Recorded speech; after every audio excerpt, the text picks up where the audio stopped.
under 21A. Group number 4 consists of petition number 19, again filed by legislator belonging to the UBT faction, under 21B, challenging the defiance of whip with regards to the speaker's election. Group number 6 consists of petition number 21, again filed by legislator belonging to the UBT faction, under 21B, with regards to defiance of whip for the confidence motion. Group number 5 consists of petition number 22 to 24, which has been filed by legislator belonging to the Shinde faction under 21A and 21B. Group 2 consists of petition number 17, which has been filed against certain independents and members belonging to other parties under 2 subclause 2. So we shall, before I proceed with the judgment, pronouncement of the order, I would like to express my sincere gratitude towards the Honorable Supreme Court of India, which has provided an extremely guiding force by way of its order, whereby they have given a direction to the whole adjudication of the issues being decided in the proceedings today. Therefore, I would at the outset express my gratitude towards the Apex Court. At the same time, I would like to express acknowledgement and a big thank you to the staff of the state legislature who have assisted me and the paralegal assistance which I have received from them during the course of the conduct of these proceedings pertaining to disqualification. I would also like to appreciate the cooperation which I have got from counsels appearing on both the sides, and I shall now proceed with the pronouncement of the order. As we are aware that there are certain preliminary issues which are applicable to all the 5 groups out of the 6 groups, and therefore I shall first commence with my ruling on the preliminary issues which concern all the 5 groups. Thereafter, I shall pronounce the operative part of the orders concerning each group and the relevant and important paragraphs pertaining to each group. So we shall commence with group number 1.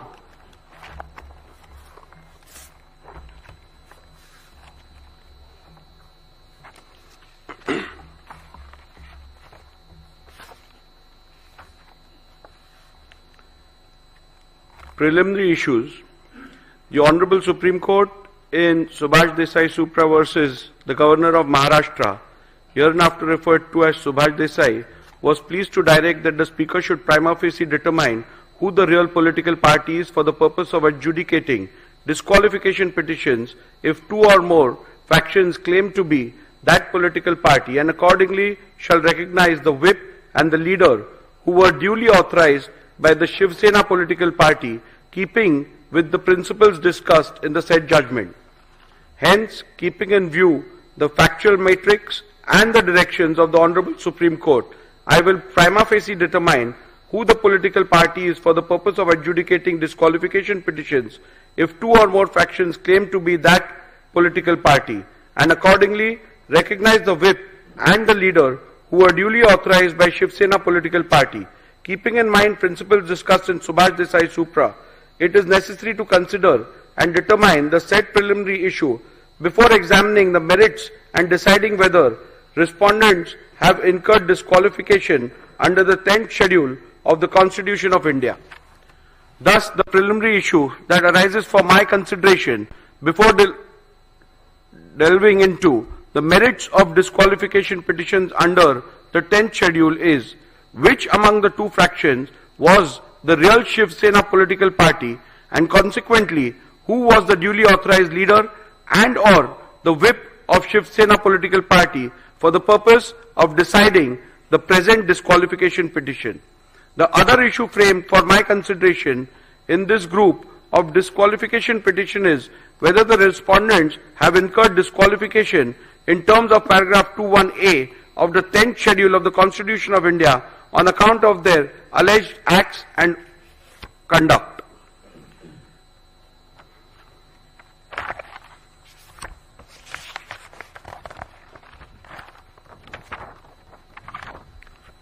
Paragraph 84 deals with the principles which have been laid down by the Honorable Supreme Court. I am not going to read out those. Those are a part of my order. I'll come to paragraph number 85 now. Thus, what emerges from the principles laid down by the Honorable Apex Court in that the question of who the real political party is has to be considered and determined after giving due weightage to 1. The Constitution of Shiv Sena, 2. The leadership structure of the party, and 3. The legislative majority if two or more factions claim to be real political party. The question of who the real political party is hereinafter referred to as the preliminary issue. Since in these proceedings both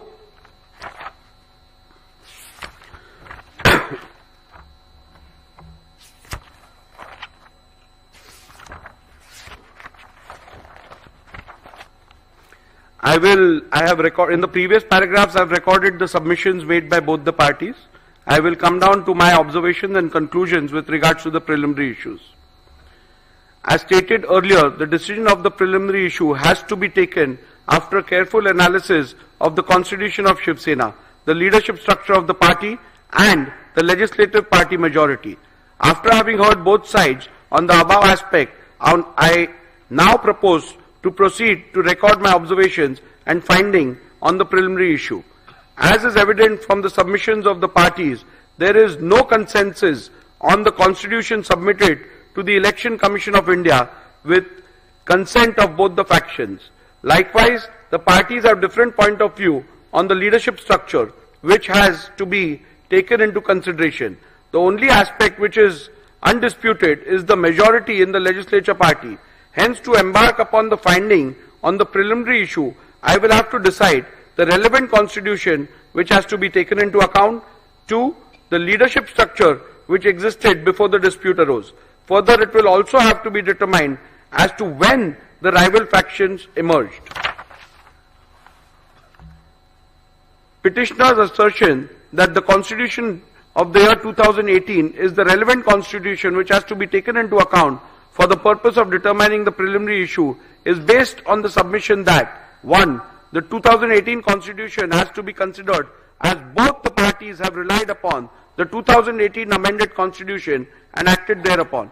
2. The Election Commission in its order dated 17/2/2023 in dispute case number 1 of 2022 has held that both the parties were aware of the 2018 amendment and thus the said Constitution of 2018 has to be taken as the Constitution which is done with the consent of both the factions, as the said Constitution of 2018 was never disputed prior to the initiation of these disqualification petitions and the same was never challenged. 3. Respondents have themselves admitted and relied on the said Constitution of 2018. And 4. The statement of Sri Yogesh Kadam that the filing of 2018 Constitution along with the respondent's reply was a mistake done by the lawyers cannot be accepted, as the said statement is an afterthought and done only with the intention to mitigate the damaging statements made by Sri Dilip Lande.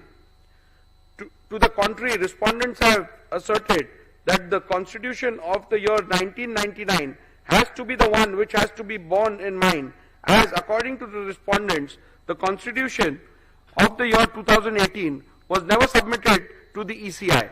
Respondents pointed out to the letter dated 4th April 2018 by way of which the petitioner based their claims of submissions of the said Constitution to the ECI.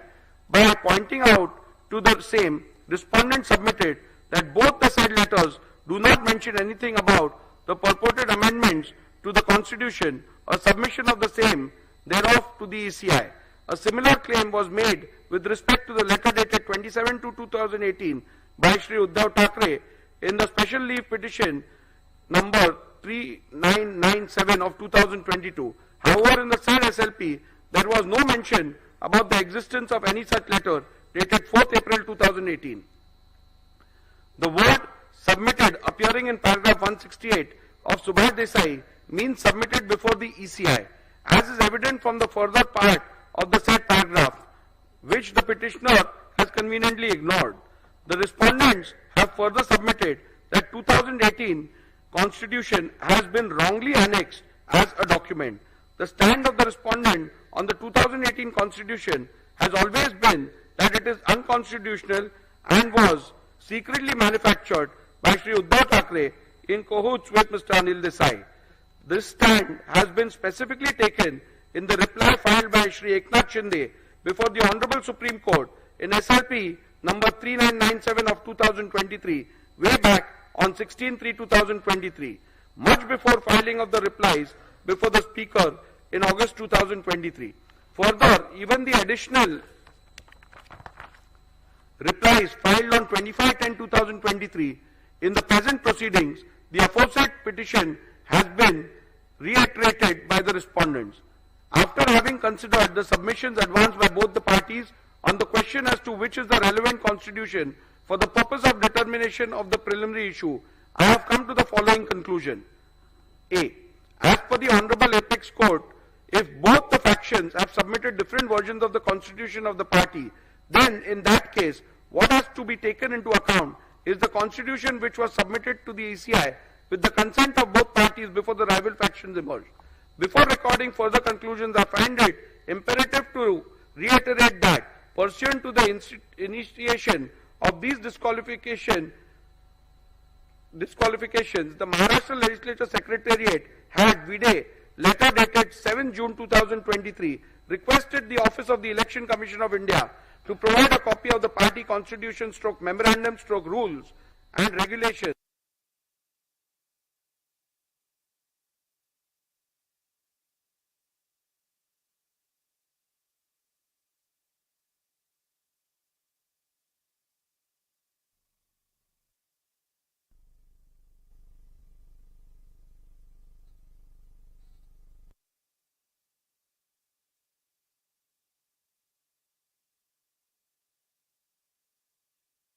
The Election Commission of India, with a letter dated 22nd June 2023, provided a copy of the Constitution and rules of Shiv Sena as available on the record of Election Commission of India.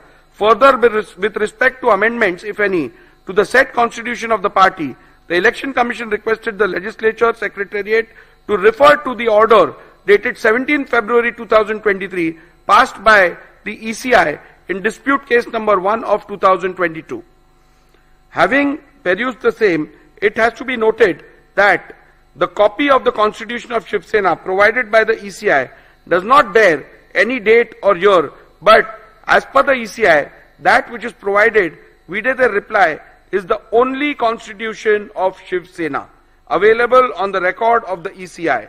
Further, with respect to the amendments, if any, to the said Constitution, the Election Commission, vide its order dated 17 February 2023, has held in paragraph 132 4b that the amended Constitution of 2018 is not on the record of the Commission. Thus, the petitioner's submission that the Constitution of the year 2018 has to be taken into account cannot be accepted, as I am bound to follow the directions of the Honorable Apex Court in Subhash Desai Supra, and accordingly take into account the Constitution which the Election Commission has provided. In my jurisdiction under the 10th schedule of the Constitution of India, I cannot delve into any other factor while deciding which is the relevant Constitution. As prima facie, it is evident from the records of the ACI that the 1999 Constitution is the one which was submitted to the ECI by the Shiv Sena before rival factions emerged.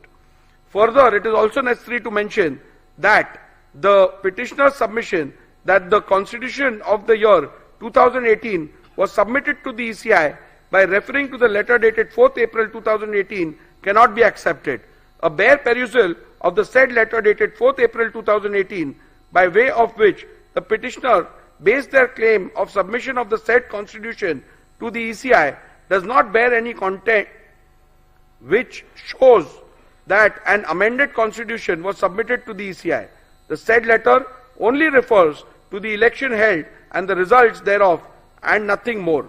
Further, on closer examination of the special leave petition filed by Mr. Uddhav Thackeray before the Honorable Supreme Court, challenging the ECI decision SLP number 3997 of 2022, I find that exactly same claim has been made about the letter dated 27/2/2018, and there is no mention about the new letter of 4th April 2018. Accordingly, said letter of 2/7/2018 is on the website of the Election Commission of India. However, there is no document relating to the constitution annexed to it. Hence, on this ground also, petitioner's submission that the constitution of the year 2018 has to be taken into account cannot be accepted. Petitioner's submission that submitted before the speaker, petitioner's submission that into inverted submitted before the speaker would mean into inverted annexed by the petitioner and the respondents in their respective petitions and replies thereto cannot be accepted, as there is a clear provision under the 1986 rule where the leader has to submit the party constitution. Rule 3 subclause 1 subclause B of 1986 rule mandates that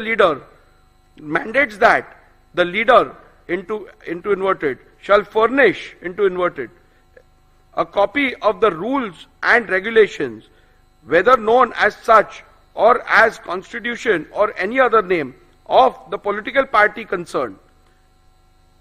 Further, Rule 3 subclause 4 contemplates that whenever any change takes place in the information furnished by the leader of the legislature party under Rule 3 subclause 1, he shall as soon as may be thereafter, and in any case within 30 days from the date on which such change has taken place, or within such further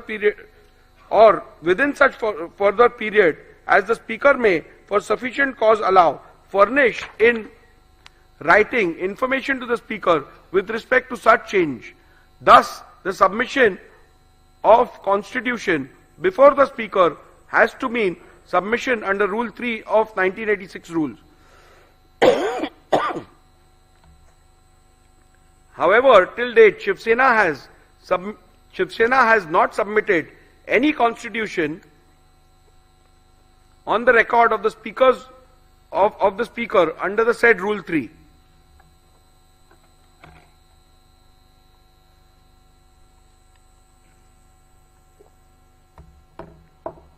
In view of the above observations and finding, I need not further analyze any other submission in this regard made by the parties, and I hold that the Constitution of Shiv Sena provided by Election Commission of India, vide letter dated 22nd June 2023, is the relevant Constitution of Shiv Sena for determination of the preliminary issue as to which faction is the real political party.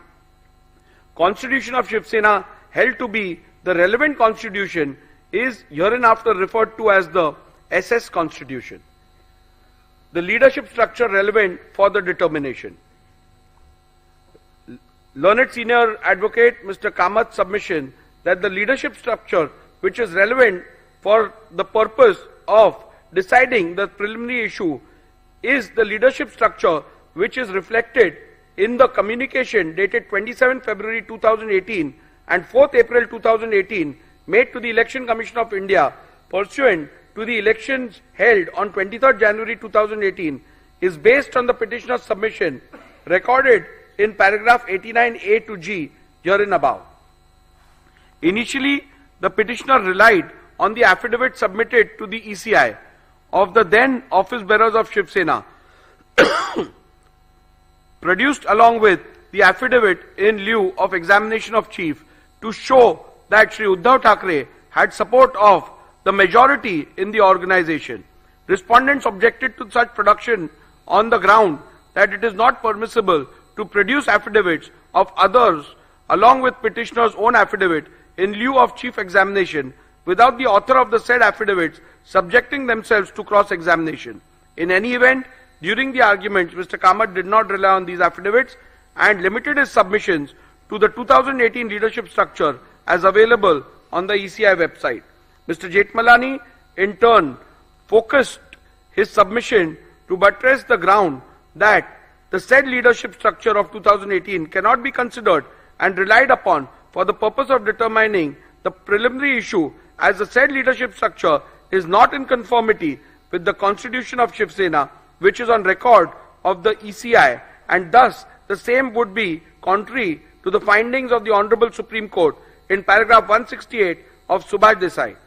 Mr. Jethmalani further relied on the legislative party leadership to submit that the legislative party also forms part of the leadership structure, as it is not only mentioned in the SS Constitution, but there is no dispute regarding the said members being part of the Pratinidhi Sabha under the SS Constitution. After having considered the submissions advanced by both the parties on the question as to which is the relevant leadership structure for the purpose of determination of the preliminary issue, I have come to the following conclusion. The submission of Mr. Kamath, the jurisdiction under the 10th schedule, only mandates a prima facie adjudication as to what the leadership structure of the political party was at the relevant time, and it does not extend to an inquiry as to whether or not the leadership structure available on the record of the ECI was pursuant to a validly held election is a correct position, and hence I concur with the same. Petitioner's submission that in these proceedings the respondents cannot challenge the organizational election results available on the record of the ECI, as the 10th schedule does not permit the raising of any such defense, is a correct position, and hence I am in agreement with the same.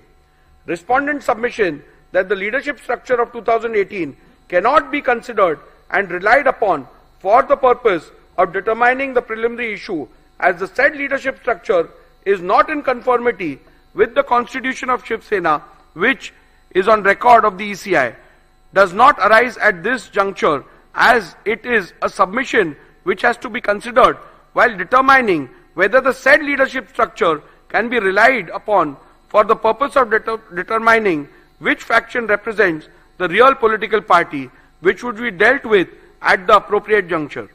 The only question which is to be determined in the current part of the order is what and who all constituted leadership structure of Shiv Sena at the relevant time. Respondents have led detailed evidence, and despite being confronted during cross-examinations, they have been able to demonstrate that no organizational elections were held on 23/1/2018. On the contrary, in the affidavit in lieu of examination of Chief of Shri Sunil Prabhu, PW1, has stated that organizational elections were held on 23/1/2013 and 23/1/2018. However, Shri Sunil Prabhu has not claimed any personal knowledge of the same or without and whether he was present during the said elections. During his cross-examination, he was confronted with the letter dated 28/1/2013. Thereafter, a specific question was posed to him by Mr. Jethmalani as to whether he voted in the said election, to which he responded in the affirmative. The contents of the said letter clearly stated that all the candidates were declared unopposed. The contradiction was also put to the witness by Mr. Jethmalani in cross-examination. However, no justification for the same was put forth by the witness. In view of the above evidence and records before me, prima facie indicate that no elections were held in the year 2013 as well as in the year 2018. However, I, as the Speaker, exercising jurisdiction under the 10th schedule, has a limited jurisdiction and cannot go beyond the record of the ECI as available on the website, and hence I have not considered this aspect while determining the relevant leadership structure. Thus, in view of the above conclusions, I find that the leadership structure of Shiv Sena reflected in the letter dated 27th February 2018, available on the website of the ECI, is the relevant leadership structure which has to be taken into account for the purpose of determining which faction is the real political party. The question whether which faction is the real political party is discernible from this 2018 leadership structure is discussed in paragraph 112 to 131 infra of the present order. The leadership structure so determined as the relevant leadership structure for the purpose of these disqualification petitions are hereinafter referred to as the 2018 leadership structure. Since in these proceedings both the factions are claiming to be the real political party, rival factions have emerged in the Shiv Sena. In view of the fact that rival factions have emerged and both the factions are claiming to be the real political party, it is imperative to prima facie determine when did the rival factions emerge. Thus, it is necessary to determine the relevant day on which rival factions emerged before further venturing into which of the faction was the real political party when rival factions emerged. At the outset, I must set straight the point that the determination of the Speaker exercising jurisdiction under the 10th schedule while deciding who the real political party is mandates only a preliminary inquiry which has to be done prima facie by taking into account material officially before the Speaker as the Master of the Legislative Assembly. I shall consider the facts relevant for the determination on what is before me as the Speaker of the Legislative Assembly. As noted by the Honorable Supreme Court in Subhash Desai Supra, on 21st June 2022, there was no material available before the Deputy Speaker to infer the emergence of any rival faction. However, after taking on record the resolution dated 21st June 2022, passed by the SSLP, disputed by the respondents, the very next day, the then Deputy Speaker received a resolution disputed by the petitioner dated 21st June 2022, received by the then Deputy Speaker on 22nd June 2022, contrary to the resolution dated 21st June 2022. Thus, from this fact alone, it is evident that there emerged two factions of the Shiv Sena from 21st June 2022 itself, but the same came to be officially on record of the office of the Speaker and or Legislative Secretariat on 22nd June 2022. At this juncture, it is imperative to refer to paragraph 119 of Subhash Desai Supra, where the Honorable Apex Court, while discussing the legality of the recognition of leader and the whip of Shiv Sena, accorded by the letter dated 3rd July 2022, held that the Speaker ought to have taken into consideration the split that took place within the Shiv Sena, which were discernible from two sets of resolutions appointing two different leaders and whips placed on the record by Shiv Sena before the Legislature Secretariat.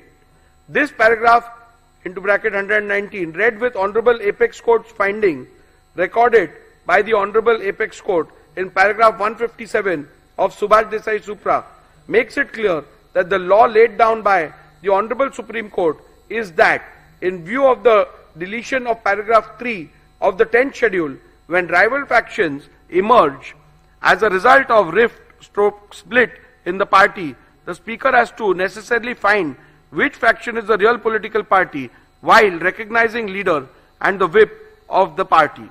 Thus, in view of the facts recorded in the preceding paragraphs and keeping in view the principles enumerated by the Honorable Supreme Court in Subhash Desai Supra as recorded in paragraph 84 herein above, I have come to the following conclusion that the emergence of the two factions of Shiv Sena can be inferred from 21st June 2022 itself, and the same came to be a matter of official record of the office of the Speaker and of the Legislature Secretariat on 22nd June 2022. Conclusion: having decided the 1. relevant constitution of Shiv Sena, 2. leadership structure, and 3. the relevant point of the relevant point for the purpose of determining the preliminary issue, I have made the following analysis, observations and determinations on the preliminary issue of which faction was the real political party when two factions emerged. For the purpose of analyzing, discussing and determining the issue, the faction of the petitioner is hereinafter referred to as UBT faction, and likewise the respondent's faction is referred to as the Shinde faction. The applicability of the test of aims and objectives. I am not going into the details of reading the applicability of the test of aims and objectives, because as you are aware that in accordance with the directions of the Apex Court and otherwise, the speaker is not required to get into the political thicket with regards to the aims and objectives of a political party. So I am restricting it to pronouncement, and you can have a look at it once you apply for the certified copy.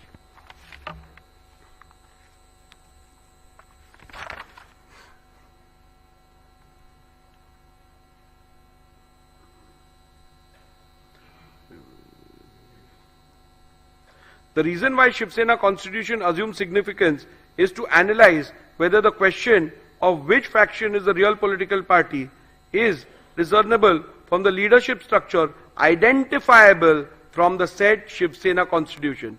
So the Shiv Sena constitution is relevant to the extent of identifying the leadership structure. Leadership structure as a criteria to determine who was the real political party. As I have already held, which is the relevant constitution and the leadership structure of the Shiv Sena to be taken into account for deciding the preliminary issue, I now have to see whether the relevant leadership structure read with the SS constitution provides answers to the question which faction is the real political party and consequently determine the same.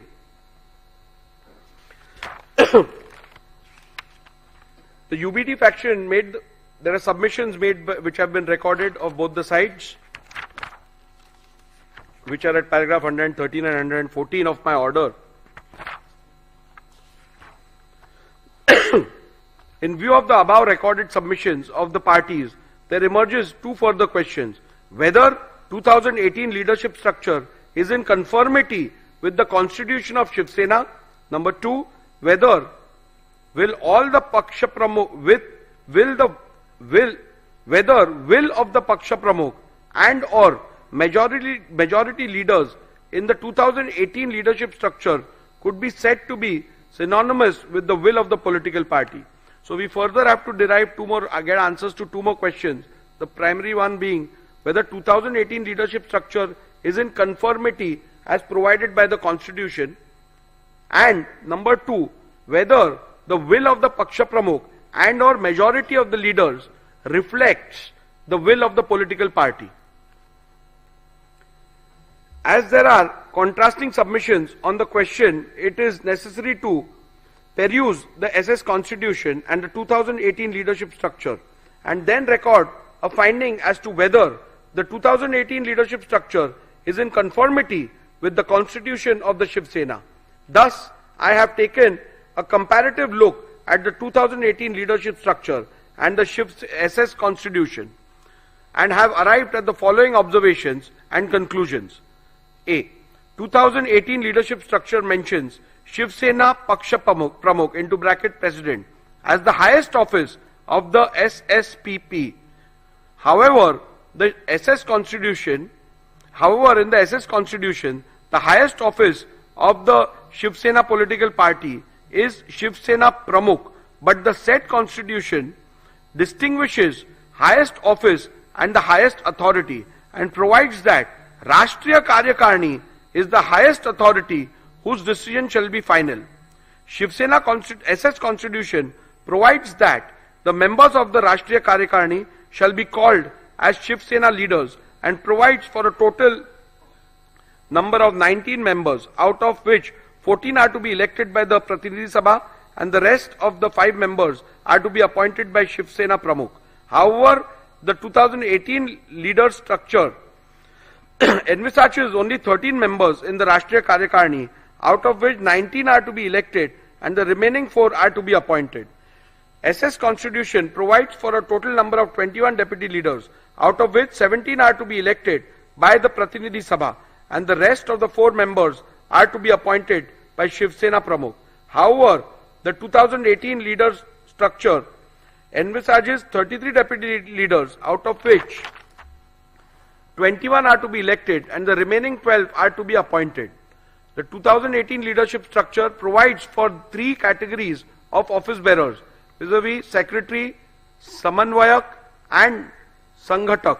However, the Constitution of Shiv Sena provides for 3 categories of office bearers, vis-a-vis President, Sar Chitnis, General Secretary, Koshadhyaksha, Treasurer. From the observation recorded in the preceding paragraphs, it is evident that the 2018 leadership structure is not at all in conformity with the Constitution of Shiv Sena. In view of this finding alone, it could very well be concluded that the 2018 leadership structure, which is not in conformity with the Constitution of Shiv Sena, cannot be taken as the yardstick to determine which faction was the real political party at the relevant point of time. In view of the same, I have come to the conclusion that the 2018 leadership structure read with the SS Constitution does not provide a reliable outcome and or answer the question which faction is the real political party, and hence cannot be relied upon to determine the said preliminary issue. Nevertheless, I am inclined to look at the second question regarding paragraph 115 herein above, where will of the Paksha Pramukh and or majority leaders in the 2018 leadership structure could be said to be synonymous with the will of the political party, so as to not leave any stone unturned in arriving at a decision. The determination of this question arises out of the alternate submissions made by the UBT faction that the 2018 leadership structure has to be taken ex facie, and the determination of which faction was the real political party has to be solely based on the said leadership structure without a comparison of the said structure with the leadership structure provided for in the Constitution of the Shiv Sena. The said proposition would run counter to the principles laid down by the Honorable Apex Court in Subhash Desai Supra, where it was specifically provided that the leadership structure which has to be taken into consideration while determining the real political party has to be identifiable by the relevant constitution. Thus, although in the light of my finding on the preceding question, the aspect need not be looked into, however, I intend to look into the said aspect any which way, considering the gravity and importance of the dispute. Hence, following are my observations, findings and conclusions on the said aspect.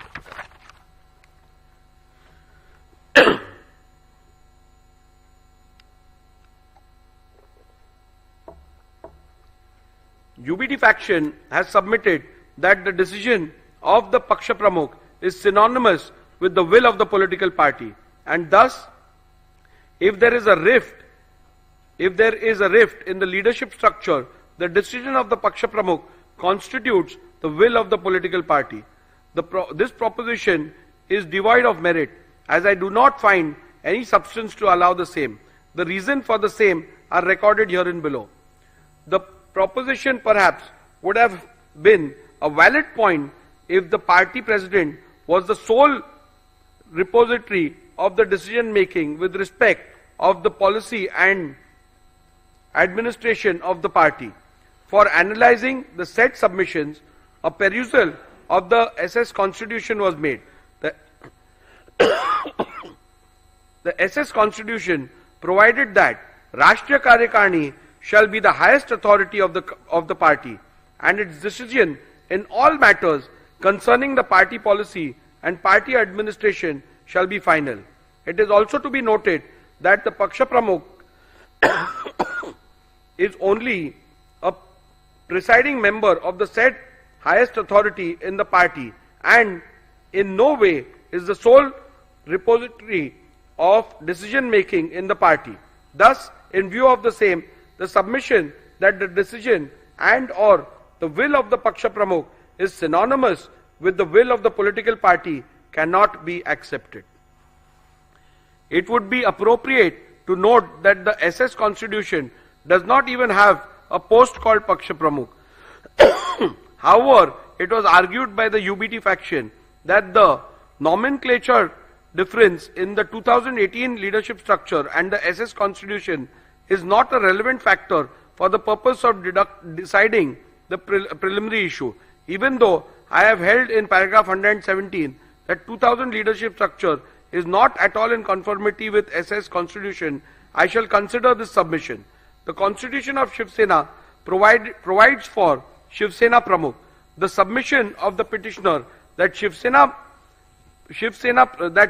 Pramukh mentioned in the SS Constitution is the same post of Shiv Sena Paksha Pramukh termed in the 2018 leadership structure.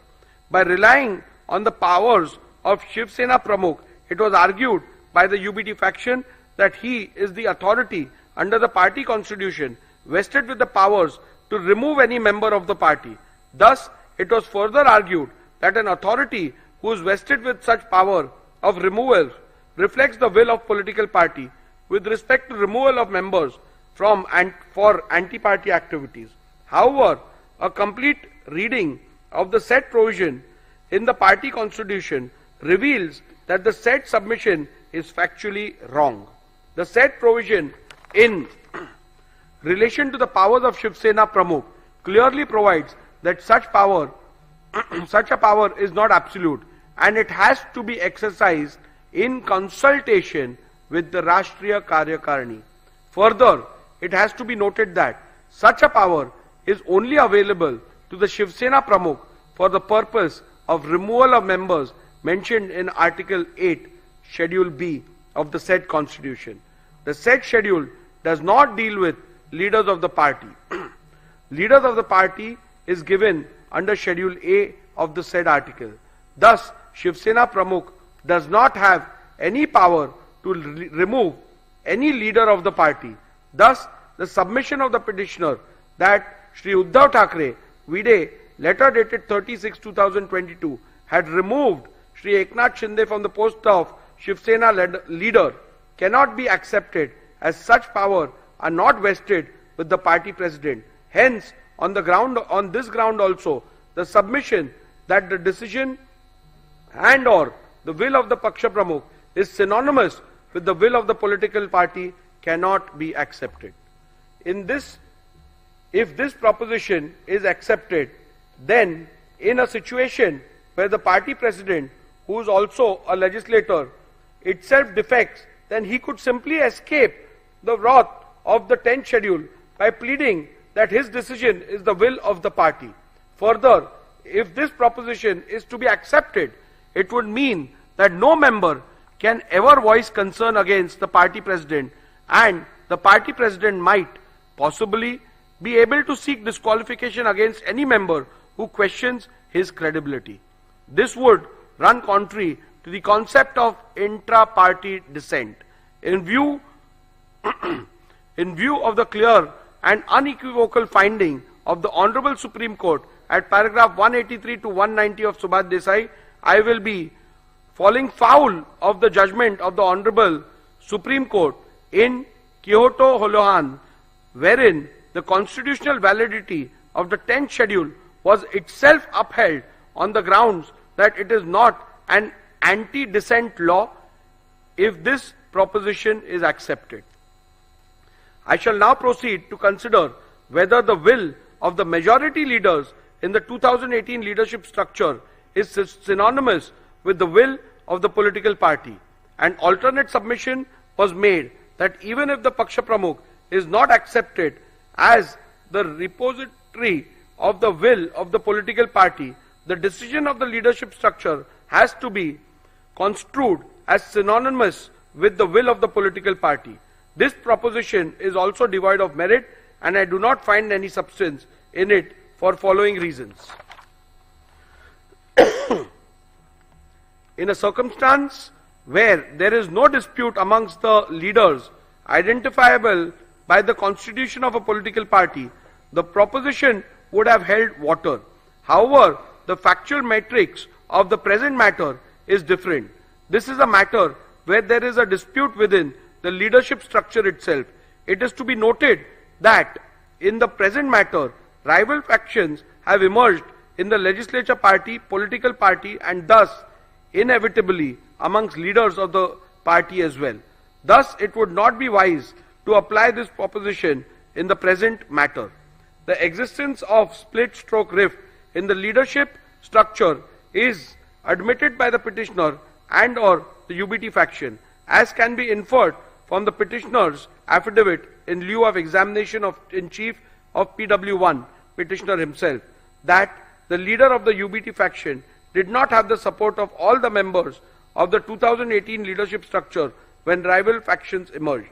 Thus, the submission that the decision of the leadership structure has to be construed as synonymous with the will of the political party could have perhaps be applied in a situation where there is a dispute between some members of the party and the elected leadership.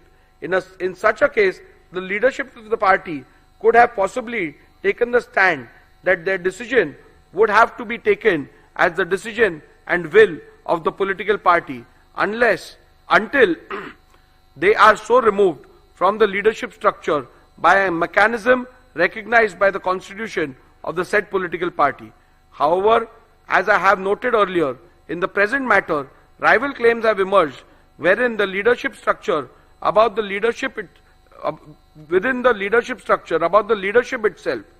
In such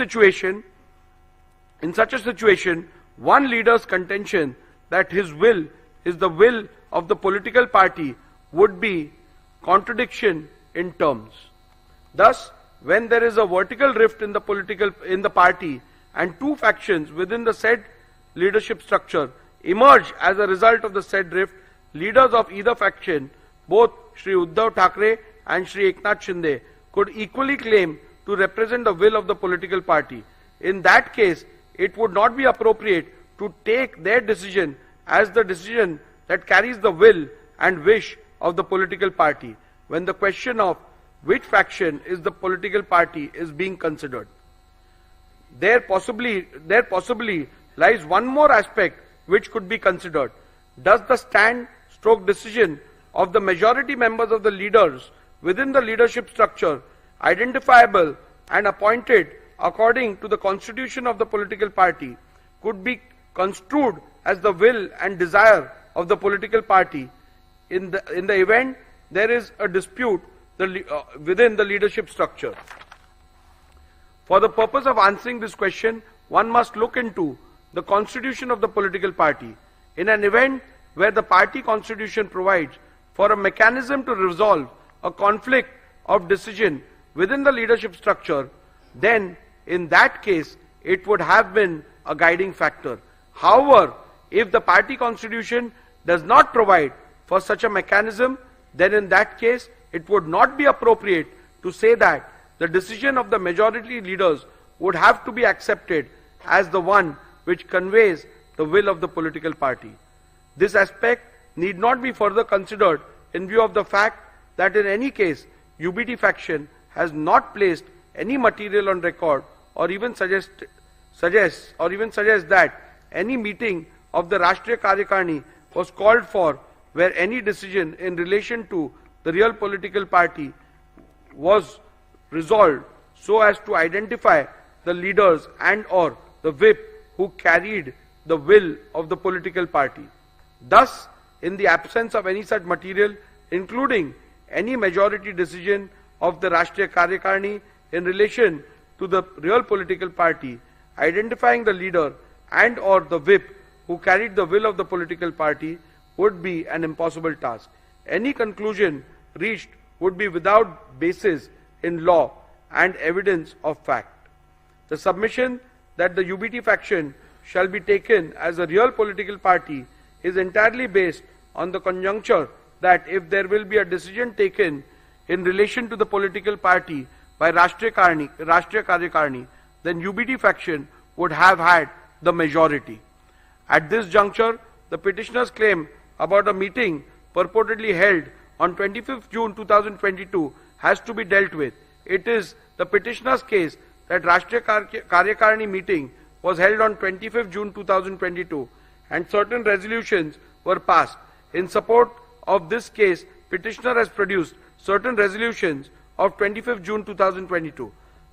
Those documents are disputed by respondents. Mr. Jetmalani, learned counsel for respondent, objected to the said documents being considered on the ground that they were forged and fabricated, and demonstrated this before me by showing two separate documents, one annexed by the petitioner Shri Sunil Prabhu to his affidavit in lieu of examination of in chief, and the other set of the same documents which are annexed to the Supreme Court Convenience Compilation Volume 2.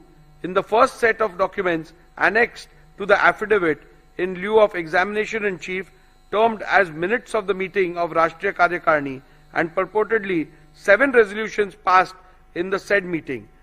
In none of the resolutions there is any signature of any person whose name are shown on the said document. Only on page 105 of Sri Sunil Prabhu's affidavit in lieu of examination in chief, there is a sole signature of Sri Vinayak Raut, who is shown as Shiv Sena secretary. The perusal of the said document shows that the meeting was termed as Rashtriya Karyakarani. In the second set of documents, which are annexed to the Supreme Court Convenience Compilation Volume 2, the resolutions are shown on different pages, and they are not part of any minutes which was annexed to the affidavit in lieu of examination in chief of Sri Sunil Prabhu. These resolutions are shown on the letterhead of Shiv Sena, Rashtriya Karyakarani Baitak into bracket Pratinidhi Sabha.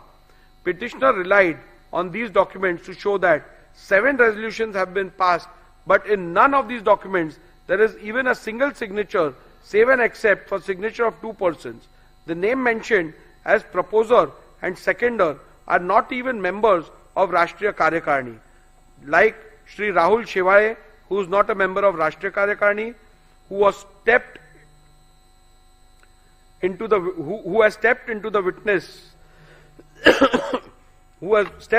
witnesses and led evidence that there was no such meeting. The same is the case with Shri Vinayak Raut and Shri Arvind Sawant. They are also not members of the said Rashtriya Karyakarani. The petitioner had claimed that the said meeting was held on 25/6/2022 at Sena Bhavan, whereas Shri Uddhav Thackeray claimed that the said meeting was held through video conference. This has been stated by Uddhav Thackeray in his submission before the Election Commission filed on 9/1/2023.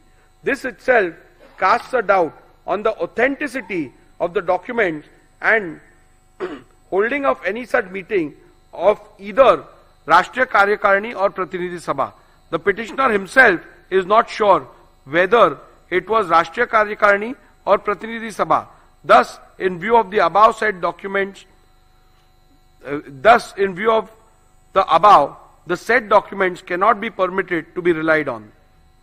Petitioner suggests that a look into how the Shiv Sena settled conflict or decisions within the leadership structure in the past might shed some light into this. However, in the present matter, no such material are placed before me to even suggest such instances which happened in the past, where the majority decision within the leadership structure is taken as the will of the political party.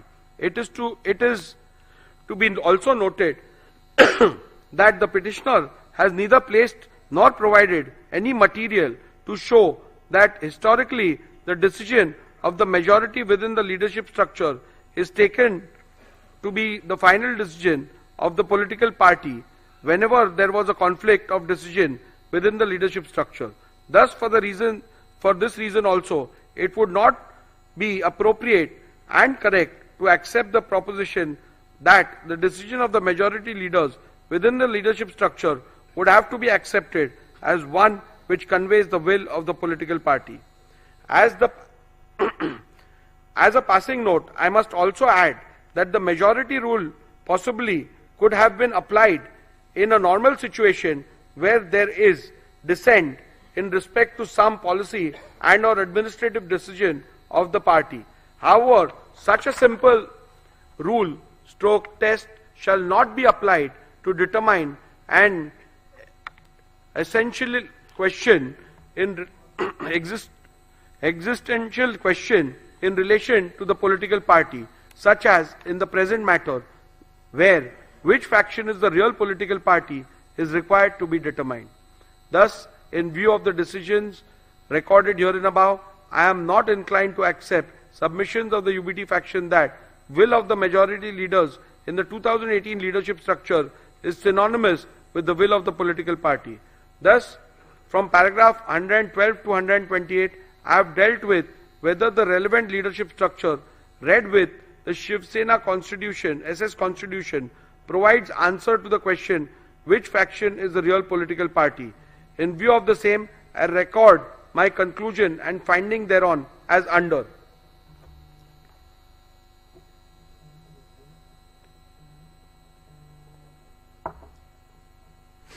The 2018 leadership structure is not at all in conformity with the constitution of Shiv Sena and thus does not provide a reliable outcome and or answer to the question which faction is the real political party and hence cannot be relied upon to determine the preliminary issue. Decision of the Paksha Pramukh is not synonymous with the will of the political party and thus if there is a rift in the leadership structure, the decision of the Paksha Pramukh cannot be taken as the will of the political party. When there is a vertical rift in the horizontal leadership hierarchy of the political party and both the factions within the said leadership structure emerged as a result claim to represent the will of the political party, it would not be appropriate to apply the test of which of the said faction decision carries the will and wish of the political party. In the case of Shiv Sena political party, will of the majority leaders in the 2018 leadership structure cannot be said to be synonymous with the will of the political party. In view of the findings recorded in the preceding paragraph, I hold that the 2018 leadership structure read with the SS Constitution does not provide any reliable answer to the question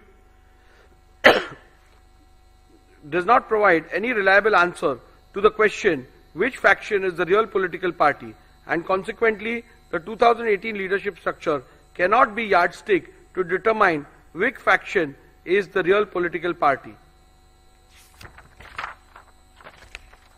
With regards to the legislative majority, I am not going to spend much time because that question is rather clear.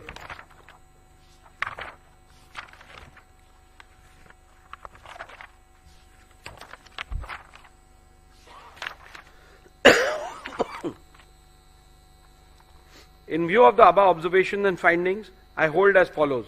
Which faction is the real political party is discernible from legislative majority which existed when the rival factions emerged. Legislative majority which existed when the rival factions emerged can be discerned and or inferred from 1. The Shinde faction resolution dated 21st June 2022 and 23rd June 2022 available on record of the Legislature Secretariat and the admitted position which can be inferred from the initiation of petitions against 38 legislators of Shinde faction by the UBT faction. Shinde faction had an overwhelming majority of 37 out of 55 MLAs with the rival when the rival faction emerged. From my analysis, observations, conclusions and findings recorded in paragraph 82 to 144 herein above, I hold that Shinde faction was the real Shiv Sena political party when rival factions emerged on 21st June 2022.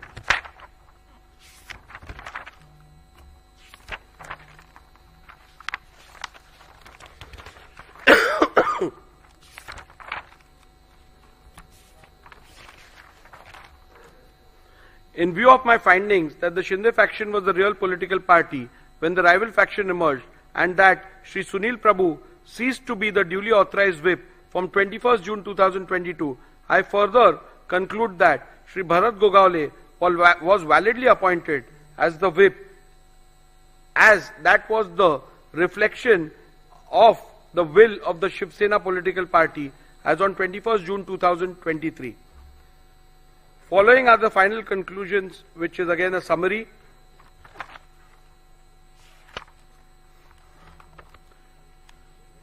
Have the respondents incurred disqualification in terms of paragraph 21A of the 10th schedule of the Constitution on account of their acts, omissions and conduct? I will also read the final conclusion. Following are the final conclusions from the analysis, observations, conclusions, findings and rulings recorded from paragraph 82 to paragraph 158 herein above. I conclude as follows. Shinde faction was the real Shiv Sena political party when the rival factions emerged on 21st June 2022. Shri Sunil Prabhu ceased to be the duly authorized whip from 21st June 2022. Shri Bharat Gogawale was validly appointed as the whip of Shiv Sena political party on 21st June 2023. Shri Eknath Shinde was validly appointed as the leader of the Shiv Sena political party on 21st June 2023. Have the respondents incurred disqualification in terms of paragraph 21A of the 10th schedule of the Constitution on account of their acts, omissions and conduct? Petitioner has contended that the respondents are liable to be disqualified on various grounds. Both the petitioners and respondents' submission are recorded in section 2 herein above.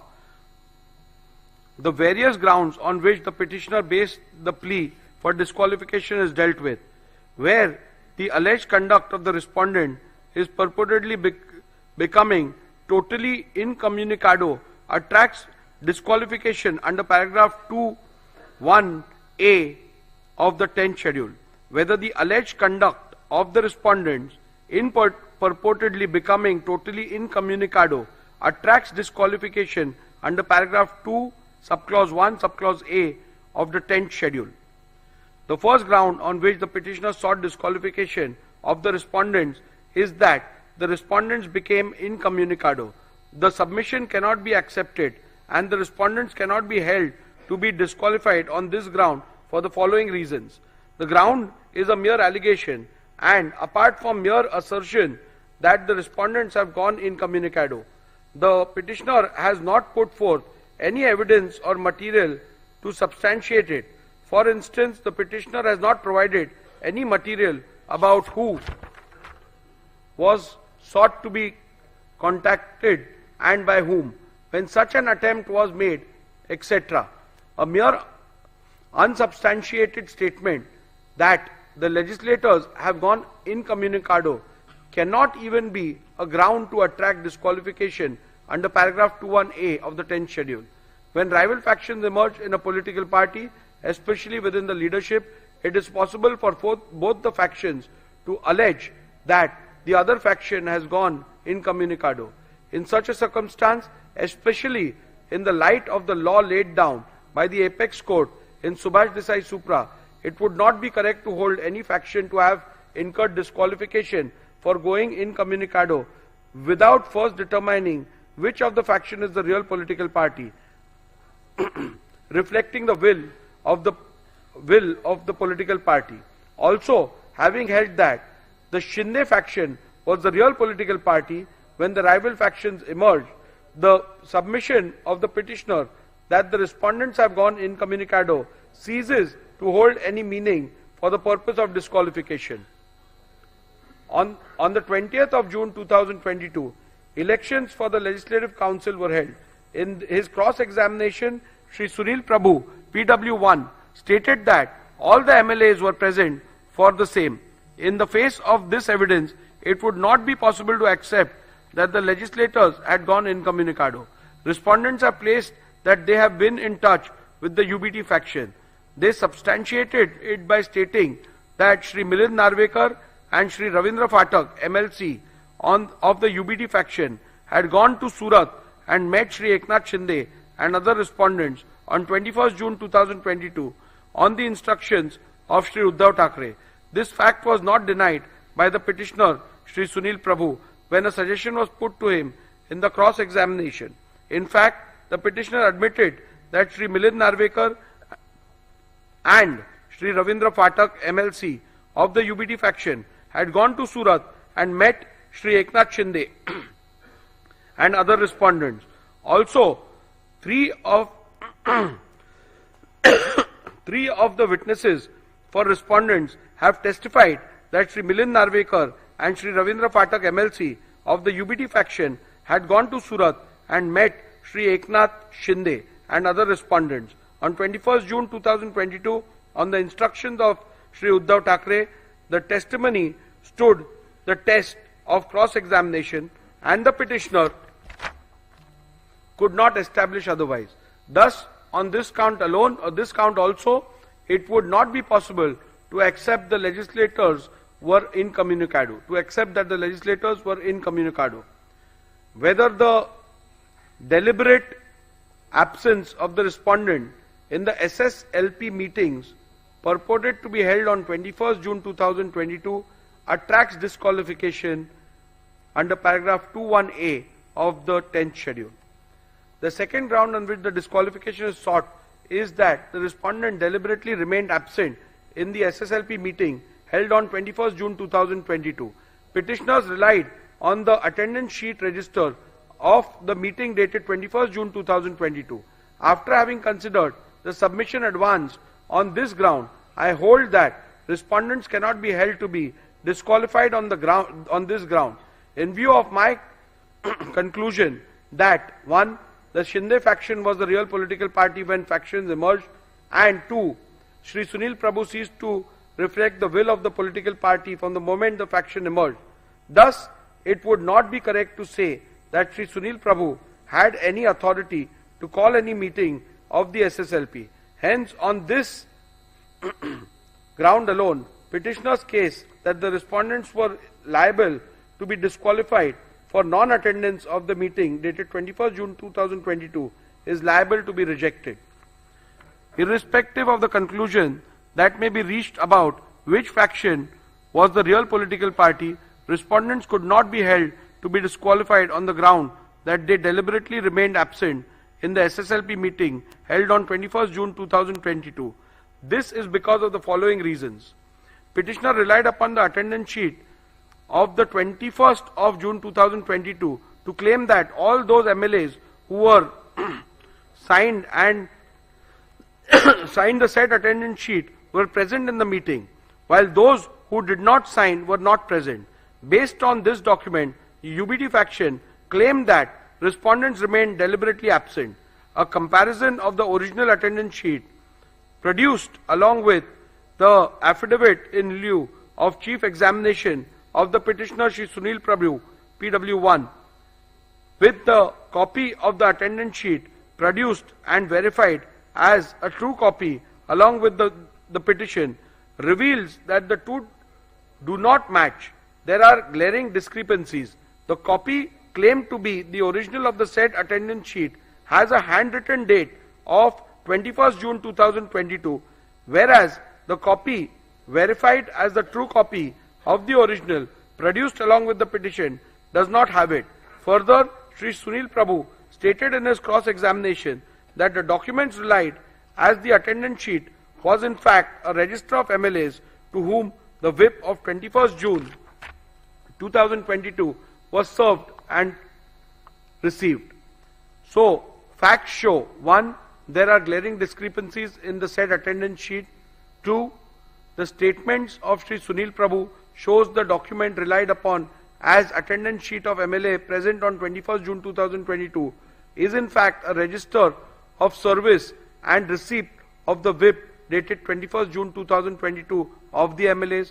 Thus, the said document is unreliable and cannot be taken as proof of non-attendance of respondents in the meeting held on 21st June 2022. Hence, on this count as well, petitioner's case that the respondents are liable to be disqualified for non-attendance of the meeting dated 21st June 2022 has to be rejected. Further, all the respondents have denied the receipt of any whip for attending the meeting on 21st June 2022. Countering this, petitioner Shri Sunil Prabhu, in his affidavit in lieu of examination in chief, stated that the whip for 21st June 2022 meeting was sent via WhatsApp by Shri Manoj Harishchandra Chaugle to Shri Prabhakar Kaye, PA of Shri Eknath Shinde. In the cross-examination of Shri Sunil Prabhu stated that the whip was sent via WhatsApp to all the respondents, who according to him were not traceable. However, petitioner has not offered any statement or any material to even suggest that such WhatsApp messages were sent to other respondents. Thus, the petitioner has failed to establish that whip/notice was served upon the respondents in petition number 2/215, directing them to attend the meeting on 21st June 2022. As to the service of whip on Shri Eknath Shinde, the only material produced by the petitioner is an alleged screenshot of the WhatsApp message sent by one Shri Manoj Harishchandra Chaugle to one Shri Prabhakar Kaye. This does not constitute proof of any notice whip was served upon Shri Eknath Shinde, directing him to attend the meeting on 21st June 2022. Further, a perusal of the aforementioned WhatsApp message allegedly sent to the PA of Shri Eknath Shinde shows that the said message was sent at 12:31 p.m. on 21st June 2022 for a meeting which was allegedly scheduled for 12:30 p.m. Thus, it is abundantly clear that none of the respondents were ever served any notice whip for the alleged meeting dated 21st June 2022. Hence, on this ground alone, also, petitioner's case that the respondents were liable to be disqualified for non-attendance of the meeting dated 21st June 2022 must be rejected. The third ground on which the disqualification of respondent is sought is that the respondents deliberately remained absent in the SSLP meeting held on 22nd June 2022. Petitioner relied on the attendance sheet register of the meeting dated 22nd June 2022. After having considered the rival submissions, I hold that respondents cannot be held to be disqualified on this ground in view of my conclusion that 1. The Shinde faction was the real political party when rival factions emerged. 2. Shri Sunil Prabhu ceased to reflect the will of the political party from the moment rival factions emerged. Thus, it would not be correct to say that Shri Sunil Prabhu had any authority to call any meeting of the SSLP. Hence, on this ground alone, petitioner's case that the respondents were liable to be disqualified for non-attendance of the meeting dated 22nd June 2022 must be rejected. Again, even if I was to take different view about which faction was the real political party, still the respondents could not have been held disqualified on the grounds that respondent deliberately remained absent in the SSLP meeting held on 22nd June 2022 for the following reasons. I am unable to accept the petitioner's submission that non-attendance of the SSLP meeting would make the respondents liable to be disqualified under paragraph 2(1)(a) of the 10th schedule. I am of the view that non-attendance of party meetings, including legislature party meetings, would not attract disqualification under paragraph 2(1)(a) of the 10th schedule of the Constitution. Such an action cannot indicate that the members have voluntarily given up his membership of the political party. Not attending party meeting and voicing a difference of opinion outside the house are matters between the members and his party and have nothing to do with clause 2(1)(a) of the 10th schedule. Non-attendance of the meeting can at the most be termed as an act of dissent within the party. If viewed as a form of expression, it would be protected by freedom of speech and expression, which includes dissent and is not only an integral part of fundamental rights under Article 14, 19 and 21 of the Constitution, but is an aspect of the basic structure of the Constitution also.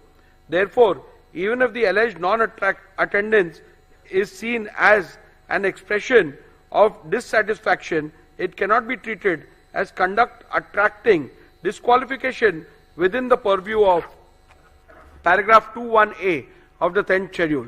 Further, I find the petitioner's reliance on Shriman Bayasaheb Patil versus Karnataka Legislative Assembly 2020 2 SCC 595 is misplaced, as in that matter the disqualification was not only on the grounds of non-attendance of a party meeting but was found to attract disqualification when considered with the surrounding circumstances, such as non-attendance of the assembly session along with non-attendance of meetings. Petitioner relied upon the attendance sheet of the 22nd June 2022 to claim that all those MLAs who had signed the said attendance sheet were present in the meeting, while those who did not sign were not present. Based on this document, UBD faction claimed that respondents remained deliberately absent. A comparison of the original attendance sheet produced along with the affidavit in lieu of chief examination of the petitioner Shri Sunil Prabhu PW1 with the copy of the attendance sheet produced and verified as a true copy along with the petition reveals that the two do not match. There are glaring discrepancies. The copy claimed to be the original of the said attendance sheet has a handwritten portion on top in which it is not which is not present in the copy annexed to the petition, verified as the true copy of the original. The original of the said attendance sheet has 17 signatures, and in the copy annexed in the petition, verified as true copy of the original, has only 15 signatures. Thus, glaring discrepancies in the said attendance sheet makes the said document unreliable and hence cannot be taken as proof of deliberate non-attendance of respondents in the meeting held on 22nd June 2022. Hence, on this count as well, petitioner's case that the respondents are liable to be disqualified for non-attendance of the meeting dated 22nd June 2022 is liable to be rejected. In view of my conclusions reached above and the findings that the Shinde faction was the real political party when rival factions emerged, it would not be correct to say that respondents have incurred disqualification under paragraph 21A and the 10th schedule by passing the resolution dated 21st June 2022. Hence, on this ground alone, petitioner's case that the respondents are liable to be disqualified for passing the resolution dated 21st June 2022 must be rejected. The next ground on which disqualification of respondents is sought is that the respondents acted in concert with BJP. This ground is a mere allegation, and apart from the mere statement that the respondents have acted in concert with the BJP, the petitioner has not provided any material to substantiate the same. Thus, a bald, unsustained statement that the legislators have acted in concert with the BJP cannot be a ground to attract disqualification under paragraph 21A of the 10th schedule. The next ground on which the petitioner seeks the respondents' disqualification is that they made anti-party, anti-coalition statements. Again, this ground is a mere allegation, and apart from a mere statement that the respondents have made anti-party, anti-coalition statements, the petitioner has not provided any material to substantiate the same. Newspaper/media reports relied on the petitioner cannot be taken as conclusive evidence of anti-party activities. It can at most be only considered hearsay. Thus, a mere unsubstantiated statement cannot be ground to attract disqualification under paragraph 21A of the 10th schedule. In conclusion, I would like to make some observations about dissent, indiscipline, and what acts as indiscipline would attract disqualification under the 10th schedule. If some member or members in a given case go overboard and make some statements or do some acts which may be considered indiscipline, it would be for political party to deal with them appropriately. Looking at the degree and gravity of the indiscipline, the concerned member may be censored, admonished, or reprimanded, or given a mere extreme punishment such as suspension or expulsion from the party, as may be warranted by party rules. The 10th schedule is not intended as a device to be used for imposing intra-party discipline, much less for administering the party. No party leadership can use the provisions of the 10th schedule as a deterrent to stifle the collective dissent of large number of members by threatening them with disqualification under the 10th schedule. In a given case, when a tussle for leadership arises between leaders in a political party, the elected members, as indeed the common party workers, usually cannot remain mute onlookers. They are compelled to choose sides. Wherever whatever else may be the consequences of this action or inaction, the parties cannot expect that the high office of the Speaker can be used to eradicate opposition or quell dissent in party ranks by employing the mechanism of the 10th schedule. In any case, the Speaker has no role to play in this game of political tussle between warring party leaders. The Speaker merely goes to the letter of the law and the spirit behind introduction of penal consequences in the 10th schedule, which in my considered view is to preserve the democratic foundations of the legislature or the parliament. I must keep in mind this object underlying the 10th schedule and ensure that the dispute falls within the provisions of paragraph 21A and B, and that his powers are not sought to be invoked with ulterior motives for party gain. In view of my conclusions and findings recorded herein above, petition number 1 to 16 of 2022 are hereby dismissed.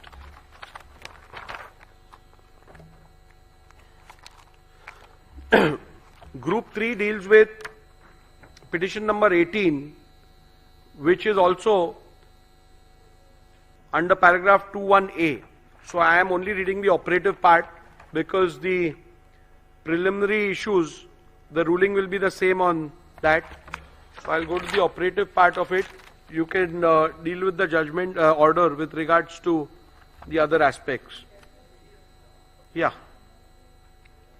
In view of my conclusion and findings recorded herein above, petition number 18 of 2022 is hereby dismissed.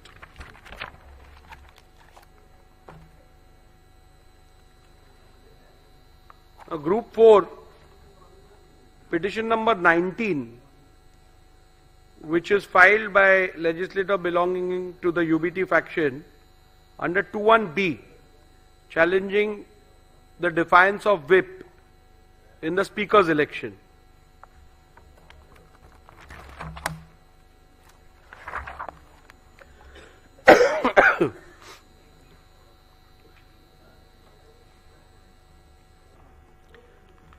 Petitioner has contended that the respondents are liable to be disqualified on various grounds. Both the petitioners and respondents' submission are recorded in section 2 herein above. However, the prayer for disqualification in the present petition is restricted to the alleged violation of whip dated 2nd July, allegedly issued by the petitioner in respect of the election of the Speaker held on 3rd July 2022. Other averments are all repetitions of submissions in petition number 1 to 16 and petition number 18 of 2022. Thus, my finding thereof may be read and referred to in respect of the averments under paragraph 2, subclause 1, subclause A of the 10th schedule.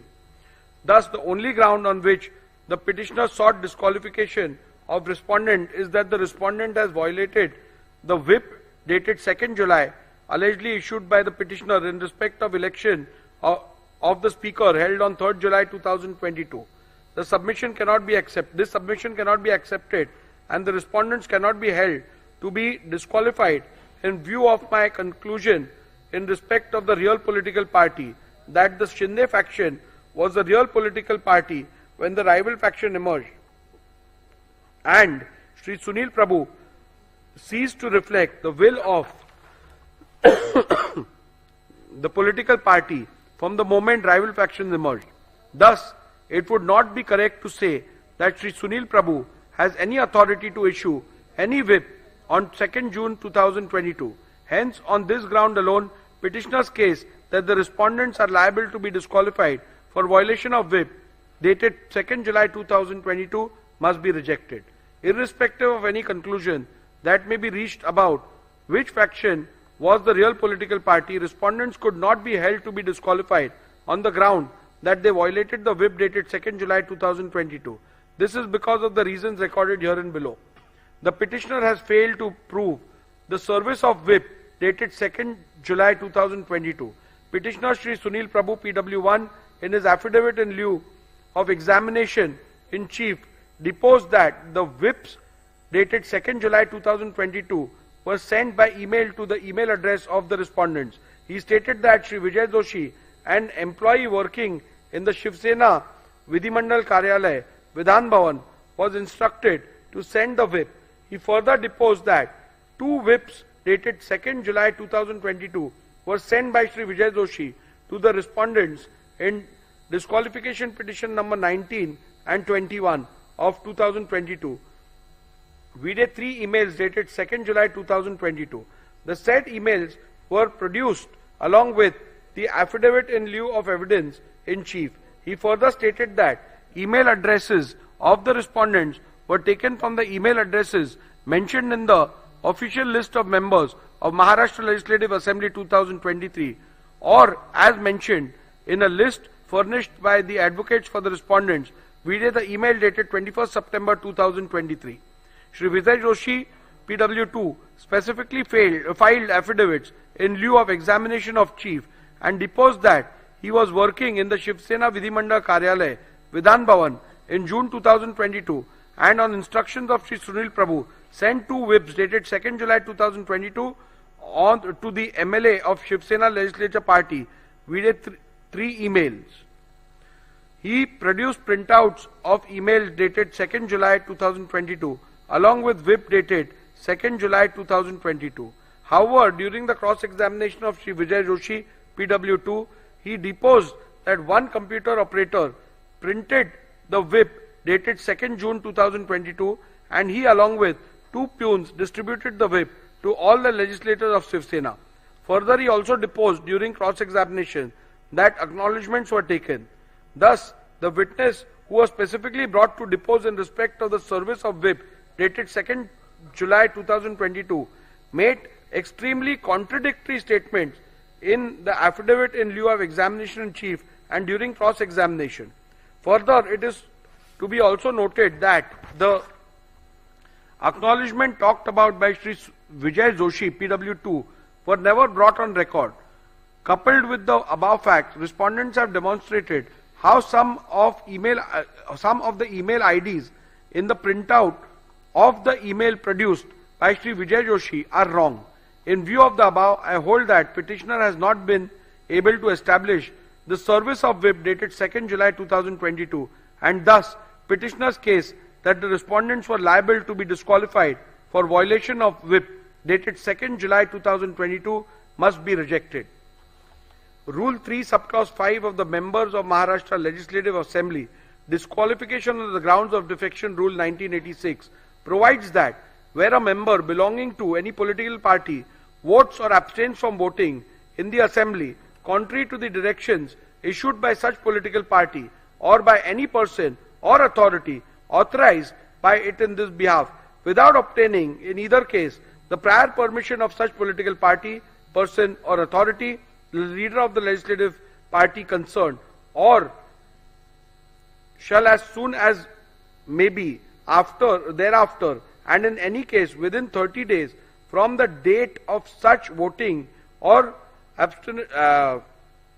abstention inform the speaker as in form 2 whether such voting or abstention has or has not been condoned by such political party, persons or authority. From the record of the Legislature Secretariat, it is seen that the petitioner and or UBD faction has not complied with this rule. Thus, on this ground also, petitioner's case that the respondents were liable to be disqualified for violation of whip dated 2nd July 2022 must be rejected. The Honorable Supreme Court in Kyoto Holohan and others at paragraph 123 SCC has held that, keeping in view the consequences of the disqualification, i.e.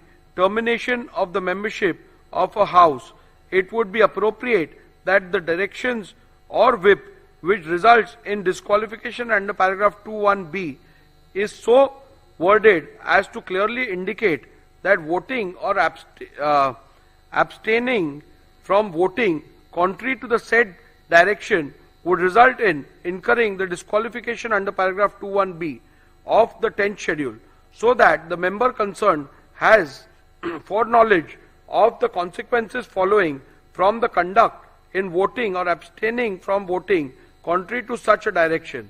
A perusal of the whip dated 2nd June 2022 shows that the whip dated 2nd June 2022 does not contain any words which would indicate that the said whip, if not allowed, would result in the disqualification. Thus, on this count as well, petitioner's case that the respondents were liable to be disqualified for violation of the whip dated 2nd June 2022 must be rejected.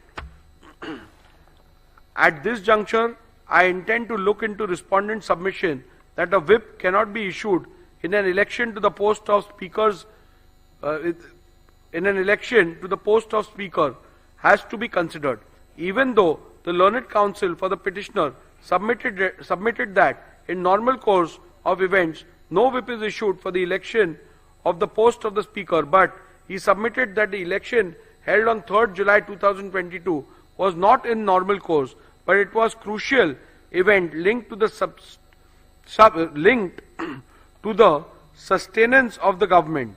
Petitioner further submitted that in any election where a candidate has been set up by the political party, then in that case the directions of the political party are binding on the legislator in important elections. At the outset itself, I must state that the record that the petitioner's submission that in a speaker's election candidates are set up by a political party is factually wrong. As a convention, the candidates are not usually seen as candidates set up by political party.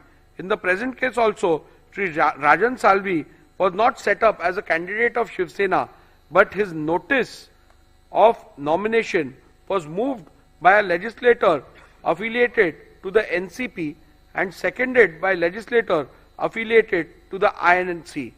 This clearly indicates that candidates for the election of speaker are not set up by political parties. In view of the same, the petitioner's own submission, a whip could not have been issued in the election of a speaker as the candidate was not set up by any political party. In view of my conclusions and findings recorded herein above, petition number 19 of 2022 is hereby dismissed.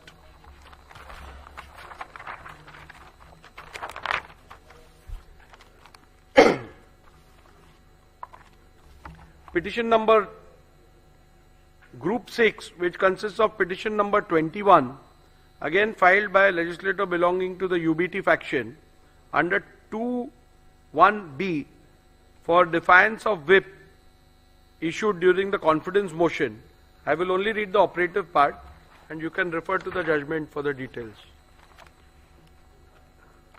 The preliminary issue has already been decided in the previous orders, so that will apply to this as well. In view of my conclusions and findings recorded herein above, petition number 21 of 2022 is hereby dismissed.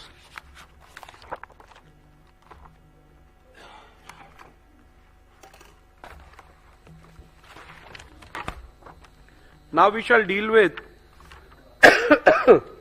Group 5, being petition number 22 to 24, which have been filed by legislator belonging to the Shinde faction under paragraph 2(1)(a) and paragraph 2(1)(b) of the 10th schedule of the Constitution of India.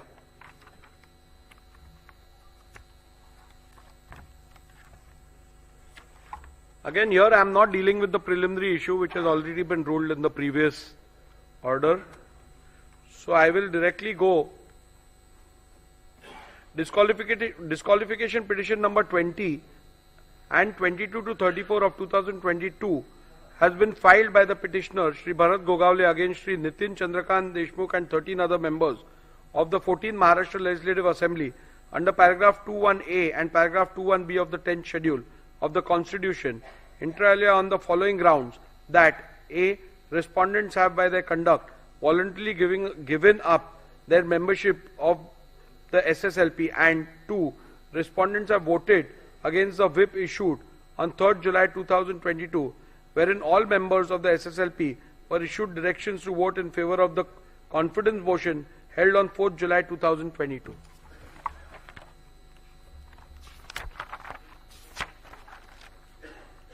I'll straight away go to my analysis, observations and findings. The issue as to which faction was the real political party when the rival factions emerged and who was the duly authorized whip and the leader has been extensively discussed and decided in disqualification petition 1 to 16, group number 1. Since the genesis of both this group and the said group is the same, the preliminary issue is common. Thus, the said decision on preliminary issue decided in disqualification petition number 1 to 16 of 2022 be read as the decision hereunder. Petitioner has contended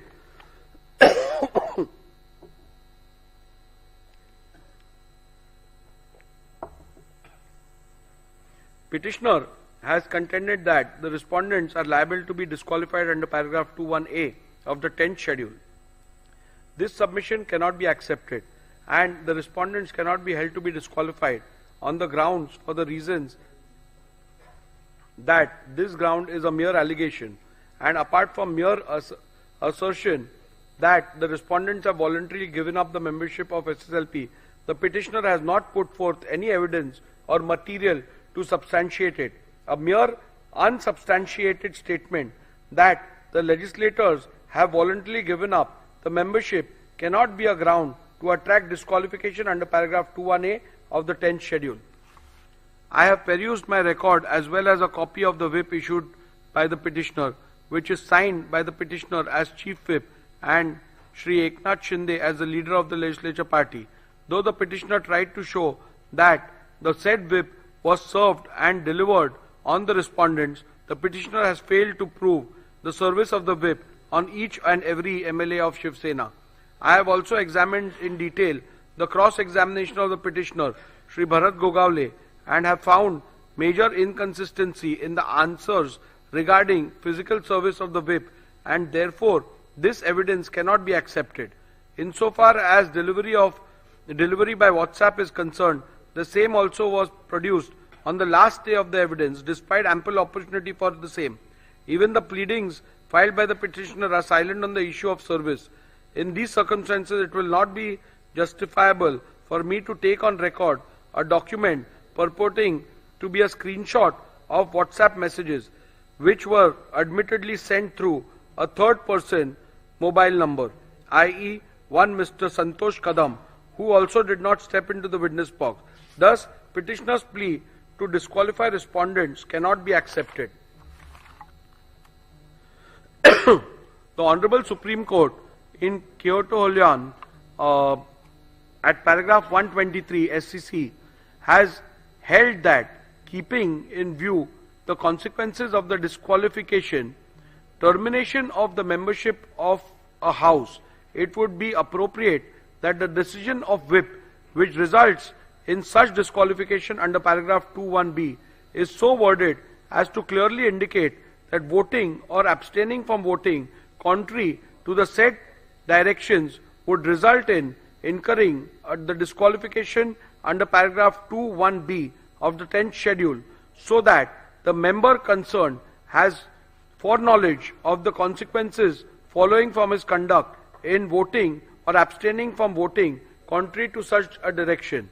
A perusal of the whip dated 3rd July 2022 shows that it does not contain any words which would indicate that the said whip, if not allowed, would result in disqualification. Thus, on this count as well, the petitioner's case that the respondents are liable to be disqualified for violation of whip dated 3rd July 2022 must be rejected.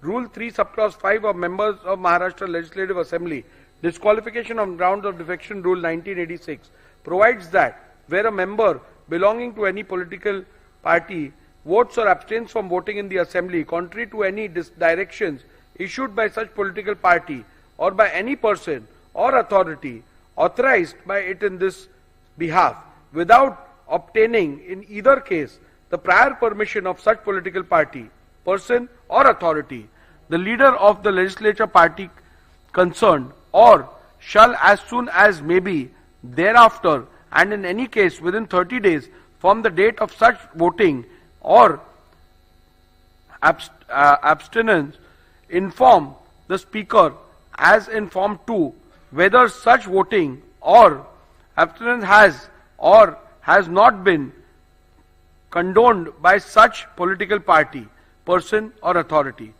From the records of the legislature secretariat, it is seen that the petitioner has not complied with this rule. Thus, on this ground also, petitioner's case that the respondents are liable to be disqualified for violation of whip dated 2nd July 2022 must be rejected. In view of my conclusion, the findings recorded herein above, petition number 20 and 22 to 34 of 2022 are hereby dismissed.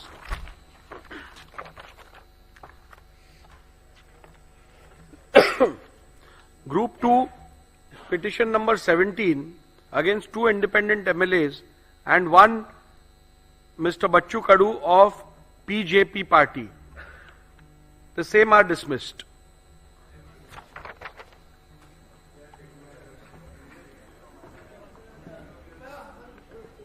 Yeah, you can apply for certified copies. We'll provide you with a mail as well as hard copies.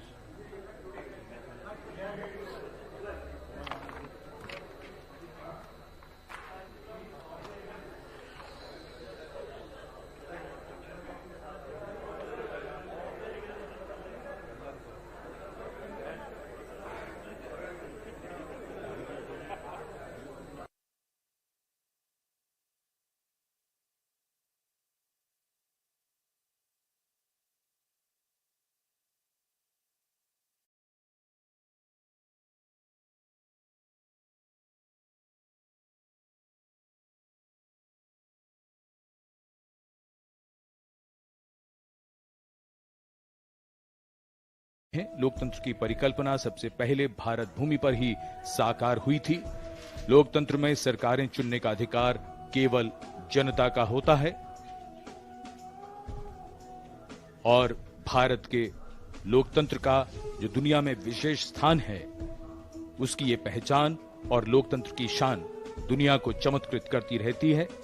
इसी कड़ी में महत्वपूर्ण अध्याय तब जुड़ा जब पिछले वर्ष देश की 15वीं राष्ट्रपति श्रीमती द्रौपदी मुर्मू ने सर्वोच्च संवैधानिक पद पर अपना कार्यभार संभाला।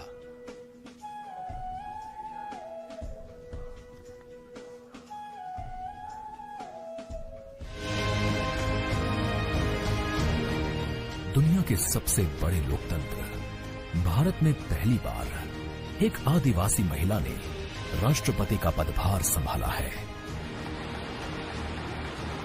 देश के सबसे पिछड़े इलाकों में शुमार ओडिशा के मयूरभंज जिले के संथाल परिवार में जन्मी द्रौपदी मुर्मू का राष्ट्रपति पद तक का सफर उनके संघर्ष की कहानी बताता है। अभाव में गुजरा बचपन, युवा काल का संघर्ष, व्यक्तिगत जीवन के उतार चढ़ाव, सार्वजनिक जीवन की सादगी और बेदाग छवि, यही है बहुआयामी प्रतिभा की धनी द्रौपदी मुर्मू का व्यक्तित्व। साल 1979 में भुवनेश्वर के रामा देवी महिला कॉलेज से स्नातक करने के बाद आपने ओडिशा सरकार के सिंचाई विभाग में क्लर्क की नौकरी की। कुछ समय बाद नौकरी छोड़कर आपने अपने घर रायरंगपुर में एक शिक्षक के तौर पर भी काम किया। एक शिक्षक के तौर पर अपने क्षेत्र में उन्हें एक नई पहचान मिली। जाके क्या करना चाहती हो? टीचर। टीचर मतलब क्या होता है जानती हो? देश को बनाने वाला, IAS ऑफिसर को बनाने वाला, IPS को बनाने वाला, इंजीनियर को बनाने वाला। टीचर जो होते हैं वो बनाने वाला होते हैं, इसलिए टीचर सदा नमस्य होते हैं। इस तरह जनता और समाज से जुड़कर लोगों के बीच एक अलग पहचान बनाई। साल 1997 में द्रौपदी मुर्मू पहली बार रायरंगपुर नगर पंचायत में वार्ड पार्षद बनी। इसके बाद वो नगर पंचायत की उपाध्यक्ष भी बनाई गई। पहली बार विधायक बनने के बाद आपने साल 2000 से 2004 तक ओडिशा सरकार में स्वतंत्र प्रभार राज्य मंत्री के तौर पर काम किया। आपको ओडिशा में सर्वश्रेष्ठ विधायकों को मिलने वाले नीलकंठ पुरस्कार से भी नवाजा गया। इसके बाद साल 2015 में आपको झारखंड का राज्यपाल बनाया गया। सार्वजनिक जीवन से लेकर संवैधानिक पदों पर दशकों से रहते हुए श्रीमती द्रौपदी मुर्मू की छवि बेदाग रही है। सन 1958 में जन्मी द्रौपदी मुर्मू पहली राष्ट्रपति हैं जिनका जन्म आजादी के बाद हुआ। महिलाओं के विकास में ही देश का विकास निहित है।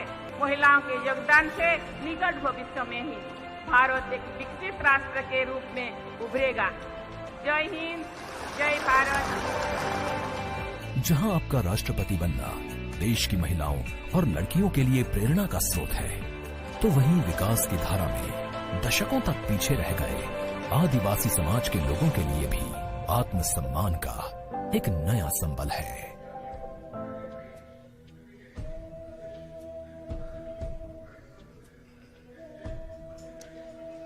The form of government chosen by the leaders of a nation is a critical determinant of the type of life its citizens and future generations will live. The freedoms enjoyed, the availability of opportunities, rights, duties, all stem from the principles of governance adopted. When India chose to become a republic, it was as a recognition of the importance of the power of the people in choosing their representatives and governing through them. Our nation is heterogeneous in composition. Its culture, climate, economic diversity makes its challenges and strengths extremely unique. And here children excited, Kartavya Path and its surrounding vistas central to today's parade. It is of course a labor of love and pride for all agencies who have worked here to make this event so special. गणतंत्र दिवस parade में देश की समृद्ध सांस्कृतिक विरासत और सामरिक शक्ति का अविस्मरणीय प्रदर्शन होता है और इस राष्ट्रीय पर्व के समारोह को पूर्णता प्रदान करता है भारतीय वायुसेना का फ्लाई पास्ट। हवा में गर्जना करते उन्नत विमान भव्य राष्ट्रपति भवन के ऊपर से होते हुए जब कर्तव्य पथ पर पहुंचते हैं तो यहाँ मौजूद हजारों अतिथियों को देश प्रेम और रोमांच की पराकाष्ठा का एहसास होता है। इस साल की परेड के आकर्षक फ्लाई पास्ट में 50 वायुयान भाग ले रहे हैं, जिसमें लड़ाकू विमान, हेलीकॉप्टर्स और परिवहन विमान भी शामिल हैं। देश की वायु सीमा की रक्षा के लिए सतत मुस्तैद भारतीय वायुसेना के कुशल पायलट्स ने लगातार कठिन अभ्यास की बदौलत आज आयोजित होने वाले फ्लाई पास्ट को वर्तमान स्वरूप प्रदान किया है।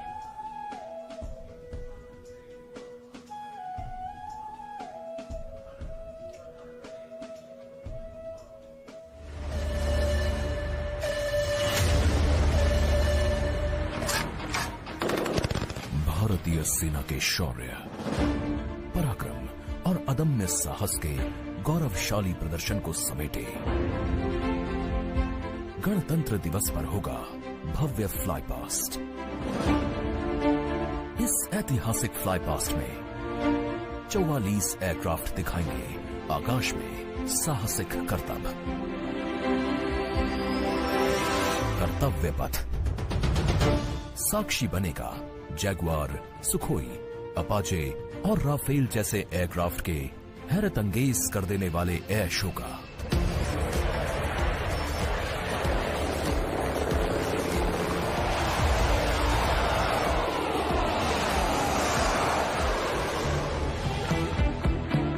इस फ्लाई पास्ट में भरी जाने वाली हर एक उड़ान की होगी खास थीम।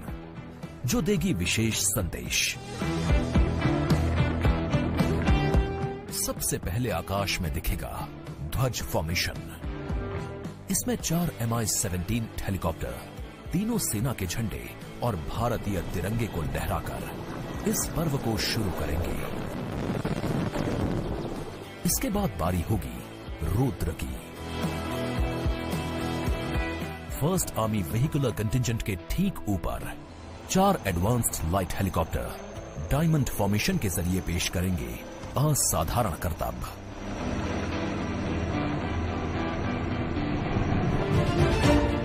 एक 1000 फीट की ऊंचाई पर 3 सुखोई 30 लड़ाकू विमान आसमान में धुएं से बनाएंगे त्रिशूल फॉर्मेशन। ये शक्ति और साहस का प्रतीक होगा। एयर शो का दूसरा हिस्सा देखने को मिलेगा गणतंत्र दिवस परेड के बाद। सबसे पहले बारी होगी प्रचंड फॉर्मेशन की। इसमें एक लाइट कॉम्बैट हेलीकॉप्टर